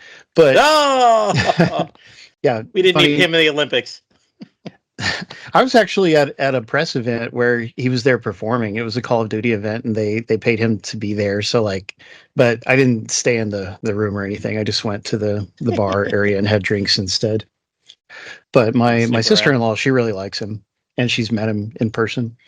But anyway, about Dragon Quest III, I'm not a big RPG player because I'm such a busy person, so I actually shy away from long games other than EDF and Dragon Quest. But I'm more than 50 hours into it. I need to hurry up and beat it before the winter break ends, But yeah, boy, I'm so glad they made it. I'm just having a blast, and I've loved hearing all of you guys share your impressions, and I'm just glad that more people can experience one of the best Dragon Quest games on modern hardware. Yeah, another week or two, we'll round that. We'll have a Slime Time Prime with all our final thoughts on that. Oh, yeah. I was... no, but I think most of us have played it to as much as we're going to. Well, I'm still got a little bit more to go in the post game, but yeah, we've got that spoiler cast coming up in like a week or so. Like this game was going to be my number one for the year, but like we got the spoiler cast in like a week and a half. I'll save all my stuff for that podcast, and I can talk about other games. But yeah, if it wasn't for Ramya, I'd give it a 10 out of 10. So instead, I give it like a 9 out of 10 Seeds of Salvation. Alrighty, so I'll go on to my second game, and I'll actually skip around here. I played a game. It came out, actually, I guess when it's October 23. It's called Moonstone Island, and it came out for the Switch this summer, and I'd had my eye on it for a long time, and I was like, I really shouldn't do it. I'm on vacation. My wife and I took like 4 days without the kids. And hung out, and I was like, oh, I really shouldn't. Like, it came out like the day one of the 4 days that we had no kids, and just the two of us. And my wife mainly used it to sleep in, and then we went out, noon to midnight, walking around Asheville. And I was like, but I don't sleep that long, so maybe I should buy it. Just play it when I wake up in the morning. Holy cow. Moonstone Island, I put 40 hours to in maybe like 10 days. I that 40 hours would be like a month and a half game for me normally. But this game is basically Stardew Valley plus Pokemon plus a card-based battling system. Maybe think like Slay the Spire would probably be something more along the line that people would probably know more so, but it wasn't exactly like that.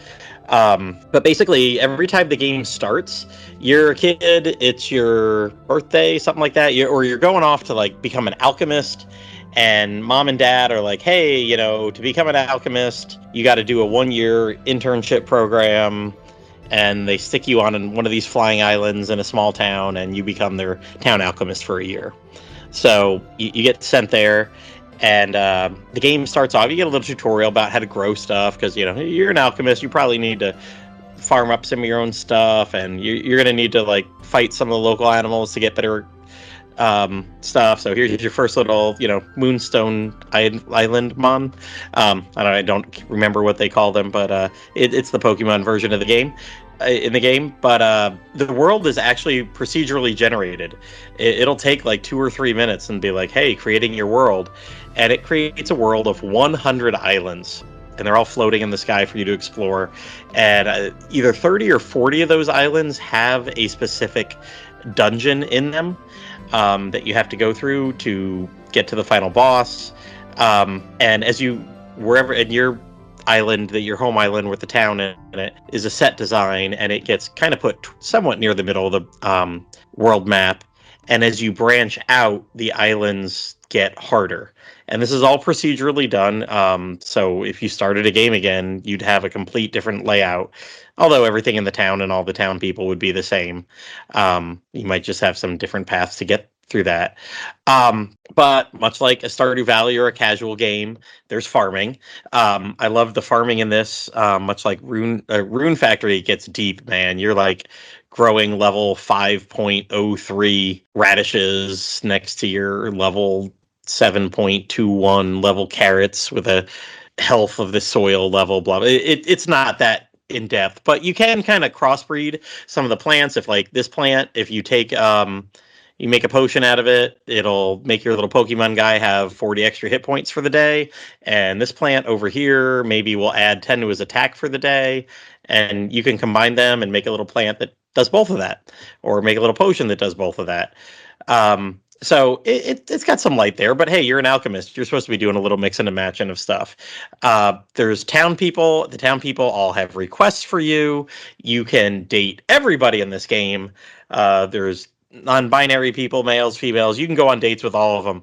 And actually, it was pretty nice to go on the dates with them, because they don't even like really seem like dates the first 3, 4, 5. There's a lot you got to do. As a matter of fact, I didn't even realize, because I hadn't read much about it. I just dove right in for really hardcore a couple of weeks. And I didn't realize at the time that you could like actually get married, or that was the thing in the game. Because I was just kind of going and hanging out with a bunch of the townsfolk, and then I kind of thought it was done. And then I was like, read something about the marriage this or marriage that, and I'm like, oh dang, like I need to keep going on more dates with that person. I haven't even like scratched the surface. But I kept going on dates with you could either date the girl or her mom. They work in one of the shops. And every time you go on a date with the mom, I'm considerably older than you. It's nice to have the attention, but I don't know. So they don't shy away from mentioning that the whole time. You're collecting little Pokemon-like guys. There's some story about what's going on in the bigger world. I mean, honestly, you're just trying to do a lot to get through a year. There's seasons like you'd have in a farming game. And I think I beat the game middle of the first winter. There are seasonal dungeons that kind of unlock new stuff in the game. At first, you can only take a little balloon to travel from island to island. You see your little person hold on to a balloon, and you hold that balloon and walk off the cliff, because all of these are sky islands, and you just slowly float to the next island in a straight line. I can't remember. I think that only gets you so far. So maybe that'll get you to think about it in a grid, the 8 islands around you. And one of those 8 islands will have the springtime temple in it. And you beat the springtime temple and you get a little something. You can, I don't know if it's like a paper airplane that you hold on to so you can go a little bit farther. Later, I don't know if it's a go-go gadget hat or whatever, but later you can fly even farther and go all around. But it just, the battle system was really, really, really fun. You get cards, and those cards can affect the 3 Pokemon guys that you have with you. You can have different cards for their different, like psychic cards if you got a psychic one with you, and you build your deck based on that. Every time those guys level up, you can get a new card and add it to the deck. I mean, I can't remember if the decks have limits, but like I remember having like over 100 cards in my deck at one point, and you can actually go someplace and you get abilities. There's a guy made out of cards, and you can give him something and he can actually destroy cards from your deck so that your deck's not impossibly huge. And if you've got like maybe 5 really good cards, the odds of pulling them in any battle are not going to be good if you've got 120 cards in your hand. But say you got like 80, your odds are good. So you can just keep some of the better ones, because sometimes when you level up your character, there's really not a good option for you look at the cards that are available, like, I guess I'll take this one. But and there's attack, there's every round you get 3 action turns, and this starts to almost look like an MMO, or not an MMO, but like mobile games. You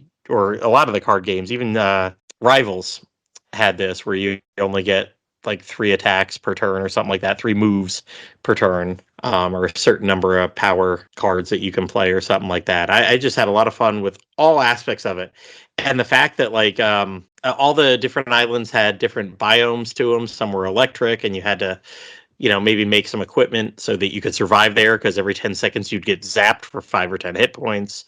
Some were poison, and you'd get poisoned if you're walking around on them. And you'd catch different ones. The psychic ones are really cool to catch, because you had to wait till I think you had to get to like 8 p.m. at night. And if you were out there, one random island or a couple of random islands would get struck with a psychic storm.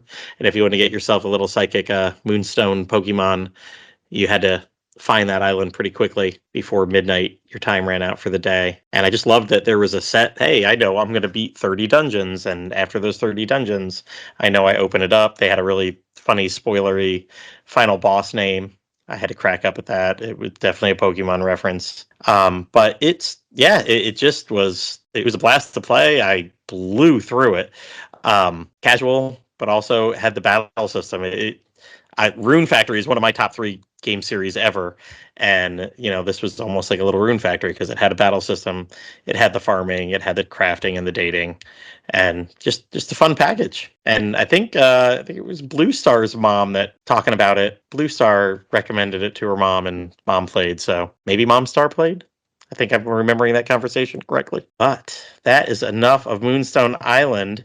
We'll go back in reverse order, since we had Pendy first in the second round. We'll go Paul. Why don't you finish off your games of the year? So my final favorite game of the year is Bloodstained Ritual of the Night.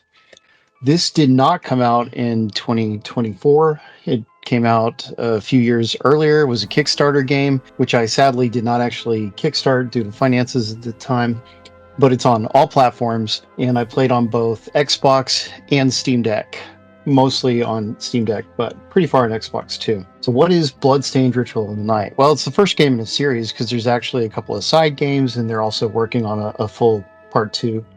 It is a 2.5D Metroidvania game, so that's an exploration-focused platformer from Koji Igarashi, who was the assistant director of Castlevania's Symphony of the Night, and then he went on to produce several more Castlevanias. So he's sort of considered the father of the genre. I mean, he had a lot to do with it, even though the genre existed before him, because Super Metroid came before Symphony of the Night, right? But Maybe. I think. But what's cool about this game? Well, there are multiple playable characters, for one. You can play as Miriam, who is the main character, so that's the default experience, so that's what you should do first. But you're able to select other characters. There's Angetsu, who is a samurai, so he's sort of like playing as Richter from Symphony of the Night. There's Aurora, who is a guest character from Child of Light, Ubisoft's game. I don't know what she's doing in this game.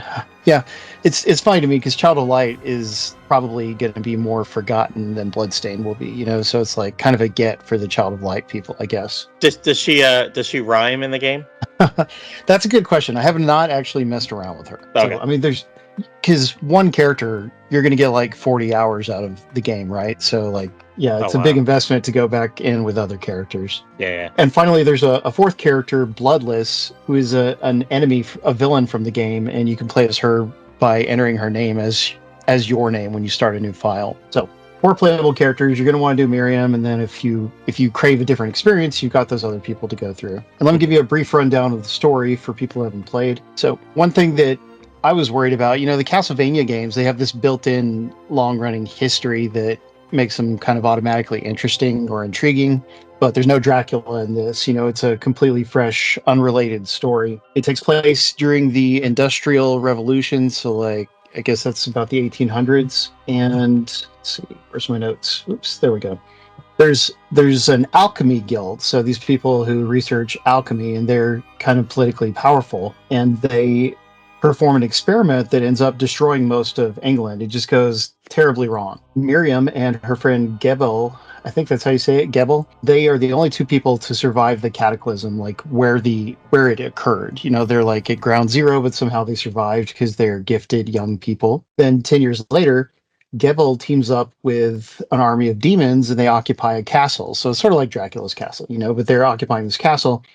Miriam has to try to stop and save him. There's other characters who enter the castle with their own agendas, and you'll run across them throughout the course of the game. It's a well-written story. I mean, they dole it out bit by bit, and there's a twist towards the end.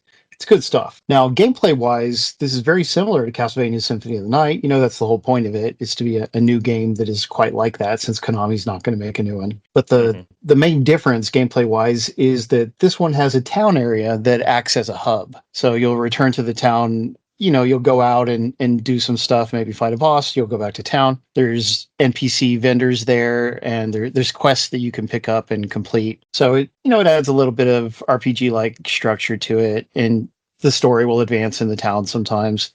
The quests, they could be better because some of them you can just go right out and do, and then there's other quests where it'll be like maybe 10 hours later you finally encounter the enemy it wants you to fight or something. So I wish that was paced out a little bit better, but it's fine. So more gameplay details. Well, you have a choice of weapons, so you can use melee weapons or also guns, and guns have ammo. Like, you can use an unlimited ammo weapon that does low damage, or you can load specialized ammo for bosses and things like that. I like that you have the option of guns, but having to worry about the better ammo and stuff makes them less fun for me, so I eventually stopped using them.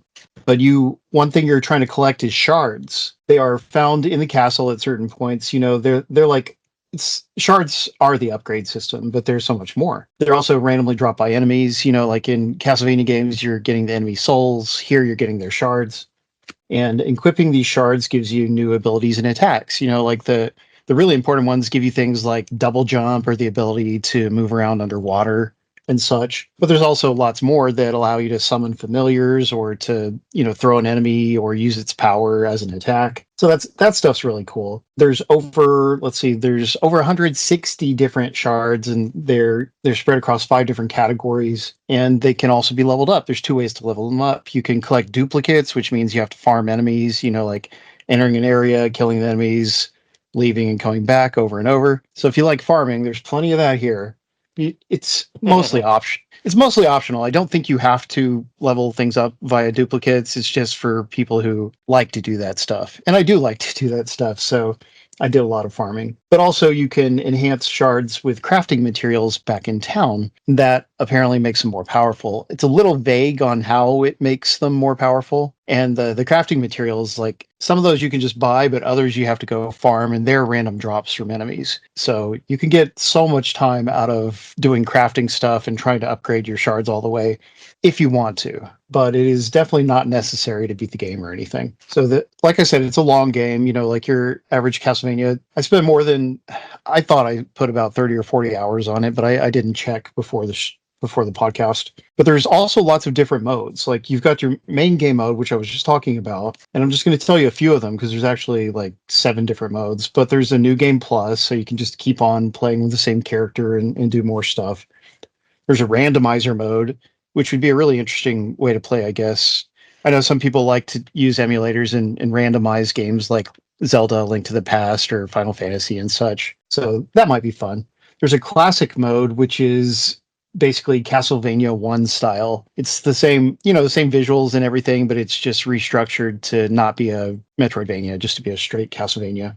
Then there's Chaos mode.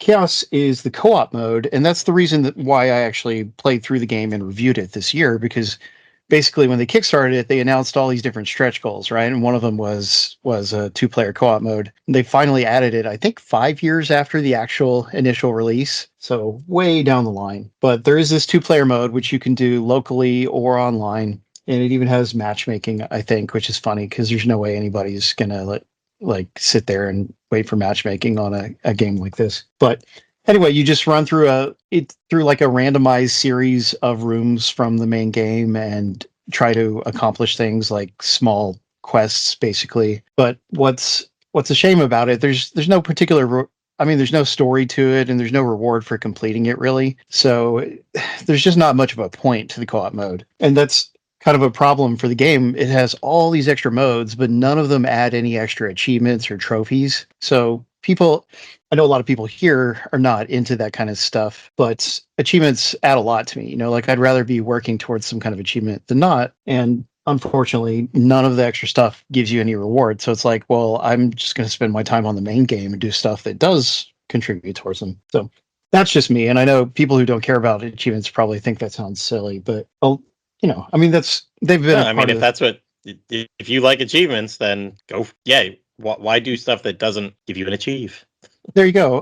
Or at least has the possibility of eventually contributing towards it. Yeah, but if this mode just doesn't have them, then it just makes that mode not have a point to a certain segment of gamers. But it's not like maybe it's a minority segment, but it's got to be like 30% of gamers. It's not like just a tiny little minority. Oh, they wouldn't have achievements and keep doing them and whatever if there weren't a good amount of people that love those. Yeah. Yeah. And plus Blue was talking about on the last episode about the retro achievements, which is like the new thing to do with older games. So definitely there's an audience out there for them. They're going back. Yeah. They're going back in and adding that. Yeah. Which is really neat. And I was thinking of her too when I was talking about achievements. So right on. So anyway, those extra modes are there. You're just not going to get any reward for them. But besides that, there's also a DLC that came out this year. The first new paid DLC, because I guess there's like a cosmetic one or something. But, there's several cosmetic ones. But this one is called Classic 2 Dominique's Curse. It's a $10 DLC, and it was developed by Way Forward. The main game was not, but this DLC, Way Forward did it, because they do a lot of contracting for other companies, and they do a really good job with genres like this. But it's like a sequel to the main game, or, kind of a mid-quel, because it's sort of going to bridge the gap between the main game and the big part 2 when it comes out. But it's called Dominique's Curse, which is a hint that it plays like Castlevania 2 Simon's Curse. It has a day and night cycle and a lot of the same structure as Simon's Curse, but it's not quite as vague, because famously the American version of Castlevania 2 had a really bad translation that made it hard to know where to go. They took out things that would be important hints. So this one thankfully does not suffer from that. It's a well-written, challenging additional mode, and the DLC mode thankfully does have achievements. So at least they got it right with that. Like if they're going to make you pay for it, they should at least give you some kind of reward, right? So Yeah. But anyway, overall, Bloodstained is just a really fine 2.5D Metroidvania. It's not that good looking. Like it looks competent and everything, but I think the art style, the 3D graphics that are used for it don't particularly impress. But if you can look past that, it sounds just like a Castlevania. It plays just as tightly as one. Plenty of secrets and stuff to explore. So if you like this style of game, you definitely shouldn't sleep on it. You should. I mean, it's been out for several years, so hurry up and get on it if you haven't already. Alrighty. If the DLC doesn't say "What a horrible night to have a curse," then I'm not buying it. Well, it definitely has some references. I can't remember exactly what, but there are plenty of references. Nice. Well, Paul, since you were mentioning one DLC, why don't you go ahead and do your honorable mention? Because that's DLC related. Sure, I didn't want to take a breath. Well then, my honorable mention is River City Girls 2 Double Dragon DLC. So River City Girls 2 came out a year or two ago. Again, it is developed by Way Forward. They're actually my favorite developer.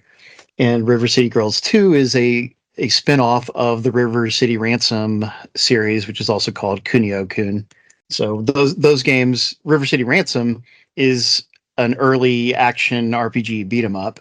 River City Girls 1 and 2 really take it forward in a big way. Like you play as the girlfriends of the main characters from River City Ransom, although you could actually play as the main characters. I mean, you could play as the boys as well in part 2, but big action RPG beat 'em up all on their own, like very tight gameplay, beautiful art, great voice acting, great music, including some lyrical songs. So Megan McDuffie, she did some of the songs. She's great.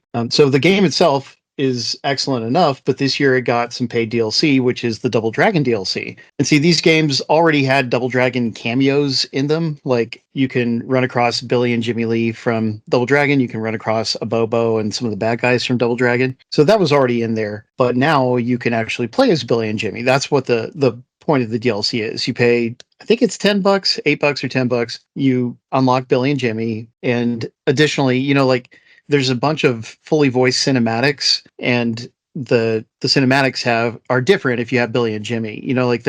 It's funny because the other characters still say the same things, but Billy and Jimmy say different things, So you have these funny situations where they're talking to a villain like a Bobo who they already know from the past Double Dragon games, and they'll make references and tease them and things like that. So I mean, the game has very fun, humorous writing to begin with, and you get more of that when you're playing as Billy and Jimmy. So it gives you a new reason to go back and play the game, even if you've already beaten it. But there's a few little extra things too. There's some extra achievements. When the DLC came out, they added some new shopkeepers, and they added the ability, when you're playing online, multiple people can play as the same character now and choose different color palettes. And that wasn't in the game before. So the DLC came along, and we also got some basic improvements to the game, just some minor things. But if you like beat 'em ups, and if you like RPGs, or at least, classic River City Ransom, then River City Girls 2 absolutely shouldn't be missed.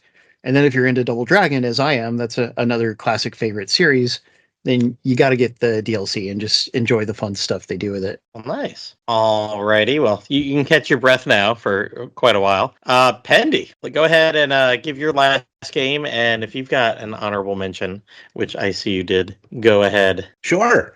So my final game is Full Metal Panic Fight. Who Dares Wins. So how's that for a title? That could have used a localization. Yeah, a little bit. So thankfully, the rest of the translation is much better than whatever they came up with the title. But anyways, okay. This is a turn-based strategy RPG from 2018 based off the Full Metal Panic anime. There are two things that I absolutely love about this title that are great. First is that for being a licensed game, the gameplay is very smooth and polished. Why? Because guess who made it? The same people behind the SRW games. Secondly, the anime never finished up the story it had adapted from the light novels of the same name. The last series even ended up on a cliffhanger with the key character being kidnapped. Never got resolved. However, this game takes that story the anime started and takes it to completion using the same Japanese voice actors and even the same music from the anime that they used. I really love this anime series, and I was very excited to see how it all ended. And through this game, I was able to do that. As an additional bonus, there are multiple endings you can get after you beat the proper storyline. They are all fun fantasy storylines involving other main cast members of the story, and there's even one themed after the very goofy Fumofu spin-off anime as well. I had some fun and interesting times in this game. When I got to scenario 18, I pulled off what I thought was kind of a big win. Barely made it. In this game, all the mechs that you command are split into arms, legs, body, and head. So if you lose your legs, you can only move one spot at a time. If you lose your arms, your attack goes down a lot. Lose your head, the accuracy of your mech just goes down the drain. Lose the body, and the mech is destroyed. In scenario 18, my two partners that I had to control were down, they were gone, and my mech had its legs broken, and my body was down to 200 health, which is, for that game, is barely anything.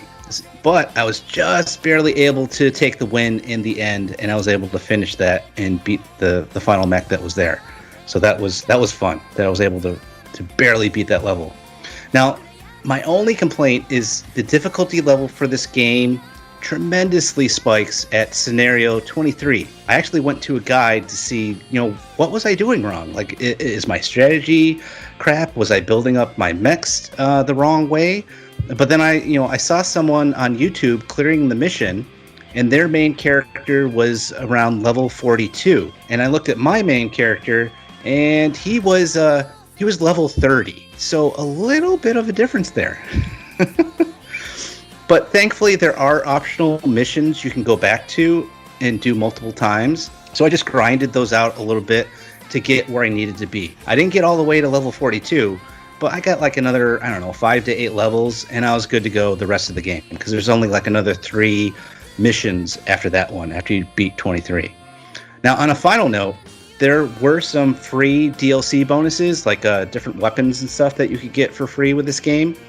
And on the sheet that came in the game box, it actually said like, oh, this code has like a 2019 expiration date. But I tried it anyways, and it still worked no problem, and being in 2024. So that was great that still worked. So, in the end, I really loved this game and was so glad to be able to get closure on an anime I loved so much.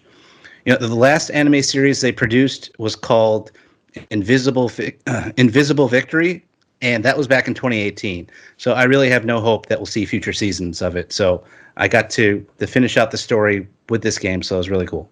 So on Nice. to it was great that I was able to do that, and it was one of those games where it wasn't released in the West, but it was released in SEA in the Southeast Asian region, and because it was Southeast Asia, they did have it in English as well. So, it would have been fun to have the dub voice actors that I love so much that have done some other things that have been great. But just the fact that I at least got to have the Japanese voice actors and see the rest of that story was cool. Oh, that's good. Yeah, I mean, Southeast Asian, other than Dragon Quest games, they get the good English. Well, they get English. Maybe Yeah. not always good English. Not always good English, but they get English. They get English, yes. It depends on the game, but no, it was great. They did a really good job of translating this one. I think this must have been, I can't remember if this is before or after that SRW OG game that I was talking about before, but they definitely got someone decent for this one. So none of the same problems that game had. But for my my honorable mentions, my official honorable mention, I'd already mentioned Dragon Quest before, but my official honorable mention is a Switch game called Fitness Boxing featuring Hatsune Miku. Now, the original Fitness Boxing game came out in 2018, and this is a sequel of sorts that just came out in September of this year. Hatsune Miku is a Japanese Vocaloid, basically an anime-style character that uses a computer to sing various songs. This game has Hatsune and some of her friends that you box along with. You use your Joy-Cons to do various punches, ducking and weaving, and you get a good workout while listening to various musical tracks, including, of course, music from Hatsune Miku and her friends. Now, I got this game by coincidence, kind of. I was attending Paul's Twitch streaming Saturday Game School Christmas party, and all the participants, and all the participants got to pick from a series of games. And I was looking to find a way to get a good workout, and I noticed this game was something that I could choose from. So I got this, and I've been playing this game every day since then, and I've lost some weight. It's been working out. Yeah. So if you want to work out in the weebiest way possible, this is the game for you. I'm glad it's working for you, dude. Oh yeah, it's been fun. I really liked it. I didn't know what to expect, but like there's a lot of good motions and they kind of build you up slowly to all the ducking and the weaving once you start getting all the punches down. So it's been fun. Nice. All right, I will gonna condense. You did 2 games for your number 2, Pendy. I'm gonna do 3 games for my number 3, but they pretty much all play the same. It's the Atelier Ryza trilogy. The Atelier games have been out for 25 years or so, going back to I think it was a PS1 that maybe they started on, or I'm not sure. It might have been Super Nintendo or something, somewhere in between there and PS1. These games started coming out, and they started pumping them out like every year. I reviewed the last turn-based one. It was like Atelier Ruruta or something like that, like in 2018 or 2019. And then pretty quickly after that, like 3 or 4 months after, the first Atelier Ryza game came out, and every other year they've come out with the second one. And even though I liked the one Atelier game I had played, I was like, I'm not going to do these newer ones. They're not pure turn-based anymore. Like, I wanted that turn-based experience. But my goodness, this trilogy captivated me. We were going to do an Atelier April over on my other podcast, the RPG Backtrack. So I was like, well, I'll give Ryza a try, whatever. I do like crafting. I love the crafting in these games.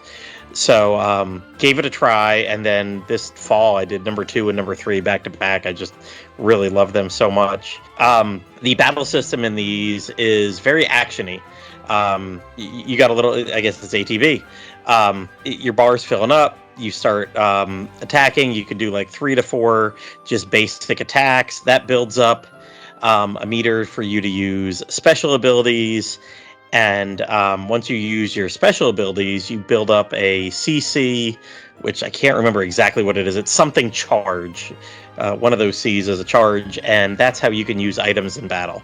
And items in battle is what you want to get to, because in Atelier, that is what you're really doing. I mean, you're alchemizing stuff, and holy cow, like by the third game, I was so good at the alchemy, I just exploited the hell out of it, and I think within the first 15 hours, I had items that were just ending battles. If I could do like 3 regular attacks and like 4 of my special attacks afterwards, I was like just using items that ended the battle almost instantly against a lot of the mobs. It was really quick. Just fun stuff. The first game, the way you use the CC was a little bit different than the second 2. It wasn't as good. I didn't get to use items as much in the first game, but by the second and the third, they had really perfected what they wanted to do, and it was quite awesome. So these games are each about 40 hours or so. The first game starts off, Ryza lives on this little backwards island in the world, and she's got a couple guys on the island that she's grown up with, and they just like going around exploring, and she kind of, her shtick is she doesn't want to farm with her parents, and this is a very rural little island, and she wants to do alchemy. So she wants to combine stuff, and in these games, alchemy is pretty vague. You always see them just stirring in a big pot, and out of the liquid just appears like anything. It might be an apple pie. It might be a new sword. It might be a piece of armor. It's definitely very mysterious how things actually happen when you throw a couple potatoes and a bar of metal in there and get awesome new armor. But you meet some people. There's a girl, Claudia, who's a trader's daughter. She becomes Ryza's BFF. She's in all the games. A pair of people, Impel, who is an alchemist that's got a prosthetic arm, said his arm kind of got blown off or ruined during an alchemy experiment a long time ago in a faraway kingdom, and He didn't want to work for that kingdom anymore. So he travels around with Lila, who's a guardian for this guy. She kind of looks a little off, like her skin color and everything, and you find out that she comes from like this other world. Heck, it might be like a Netflix show with the other side here. That kind of plays a part in all three games. It seems like there's always some problem coming from that other world, and you need to deal with it. Seal the portal, do this, do that. Fix the problem from the other world. So the first game, you go around, you're exploring, you lock up the portal to the other world where these monsters have been coming from that are bugging you, and turns out like all these little things around your island, everybody on the island can see this tower way in the distance, and there's all these rumors about it, or we never go in this valley because there's a dragon, but we've never seen the dragon, we've just known about it for our entire lives. There's a dragon there, so we should never go there. So you go and explore all these things and find out what's behind them and whatever. So the second game picks up 3 years later. Ryza's little boy Tao, who is a bookie kid, and Lent, who is the big tough guy guardian, they've moved to the the capital city of this kingdom that you're in, and Tao is grown up. He looks a lot different. He's very studious, and I don't know, he's like 15, 16, then instead of like 11 or 12 in the first game. And he's tutoring a girl named Patricia, who ends up coming with you, some young noble. You meet this guy, Clifford, who for some reason has like a bandana over his face. It looks like a cowboy the whole time. He's just a treasure hunter. He doesn't really want to get rich or anything. He has fun hunting treasure. It's fun for the hell of it. But the second one's title is Lost Legends and the Secret Fairy, and pretty much that's it. You get an egg at the beginning, it hatches into a fairy, stuff goes on with the fairy. In this one, more the capital city is your hub, and you are going out to 5 different dungeons, walking through the overworld to get to those dungeons. And I thought the dungeon mechanic in this one was really cool because you have a book that fills up as you go through the dungeons. Like, you go through the dungeon once and you get near the end, and suddenly, boom, all these ghost things and items appear. And if you go through and collect them all, they're like pages ripped out of lore, and you have to match. It's almost like a matching game. You got to match the page with the whatever. Basically, your book has like ancient legends in it, and you find sentences that help complete the paragraph. And there's little clues to it. It's not that hard to do, but it was fun to do. And then like you literally see, hey, I'm 73% done with this dungeon. I'm 87% done with this dungeon. I like the numbers going up, and I liked having like a checklist of how many things you can get through. So at the end, yeah, something happens with the other world, and you're good again. But the third game is just where everything comes together. The third game, you're back on the island. It's a couple years later again. This third game is freaking massive. Like, you start the game and you have pretty much everywhere you went in the first game immediately open to you. You could just walk around the entire everything from the first game. It's just massive. And then it's like, oh, by the way, these islands mysteriously appeared in your lake. And this island area, this just huge open area that's maybe a third of the size of the first game, is just there for you to explore. And once you're done with that, you meet this girl, Frederica. She's a mayor of a distant town, and the town's got, huge problems because half the artisans there make their art from glass, and the other half make their art from clear crystal, which looks a lot like frickin' glass. But they fight the whole time, and around this town is an area equally as big as the first game, and you do a bunch of stuff there for 10 or 15 hours. And then you go to another area because the plot leads you to another village. This kid Diane, it's a little boy though. That's a problem. That area is again as big as the big game. And then you go into the other side, the other realm, parallel universe, and that's a massive area. So like the third game really feels about 4 times as big as the first game, and you could just do missions forever because the last one generates random missions. You're just walking around and NPCs are like, hey, can you go fight this monster? Hey, can you go get this or whatever? So if you want to just play forever, you can. But the battle system's awesome. The alchemy, it's hard to explain because it's more than just putting a couple things together. Usually you're collecting items all throughout the game every time you walk around the world, but to make stuff in the game, there's a basic recipe, but it looks looks like a sphere grid, from like Dragon Quest XI's skill grid or Final Fantasy 12. There's a grid for everything you make, and it's like, okay, add some ingot of metal. And by the time you get to the end of the game, you've got 8 different metals, so you can put in whatever ones. And each one of those items has little special abilities built into them, and like you can really, really go deep into the alchemy. I would literally, 5-6 times per game, spend 2 hours at a stretch just doing alchemy. Be like, you know what? It's time to upgrade everybody's swords and armor. And I would just build all the stuff that would go into making the next sword or go into making the next armor, and maybe take a bunch of my items and break them down for parts and use those parts to duplicate something else. These games are 40 some hours, 40 to 50 hours each.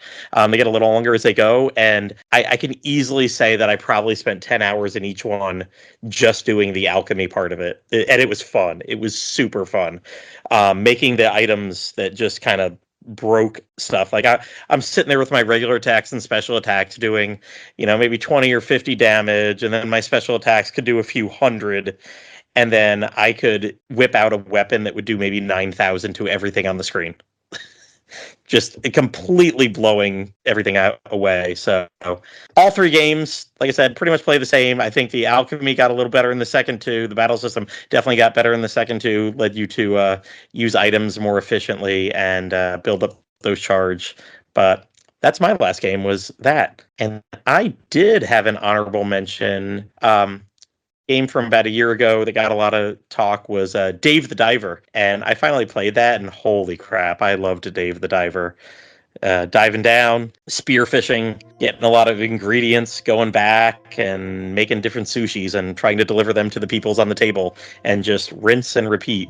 The story's kind of ridiculous, and you just kind of do it until you got enough money with your sushi restaurant, and just keep diving down deeper and deeper and deeper. And some plot stuff goes on down there that I've already forgotten, because who cares? It was just, it was all about the spearing better fish, making better sushi, making enough money, and just rinse and repeat. So really like Dave the Diver. I want to say that won something from the Game Awards in 2023. I don't know if you guys ever listened to those or remember that at all. Thought there was some. You're probably right. Like best indie game or something. Yeah.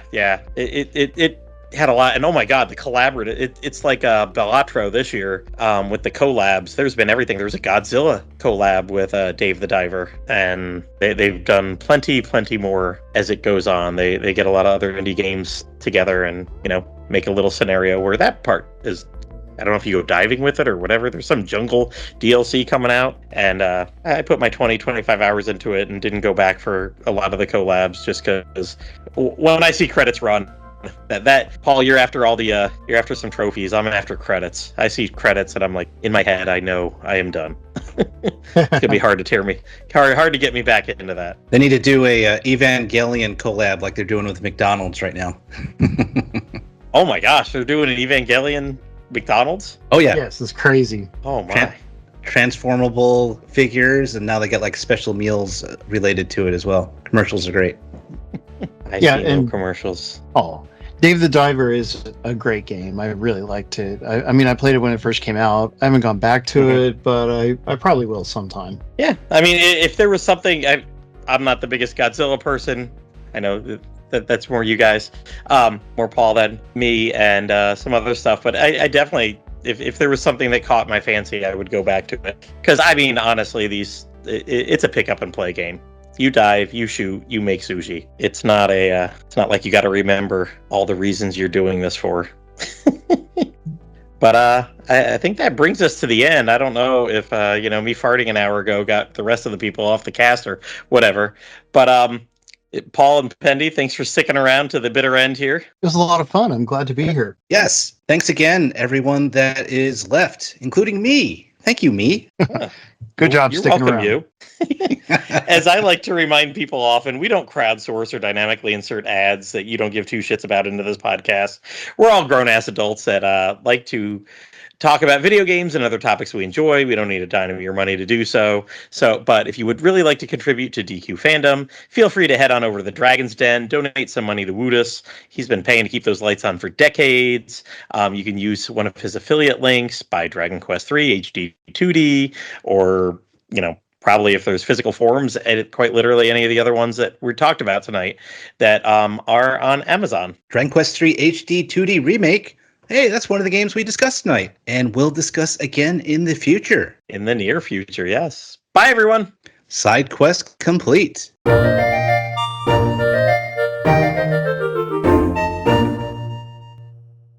This is Guttrude for Slime Time, reminding you all that you must complete your adventure.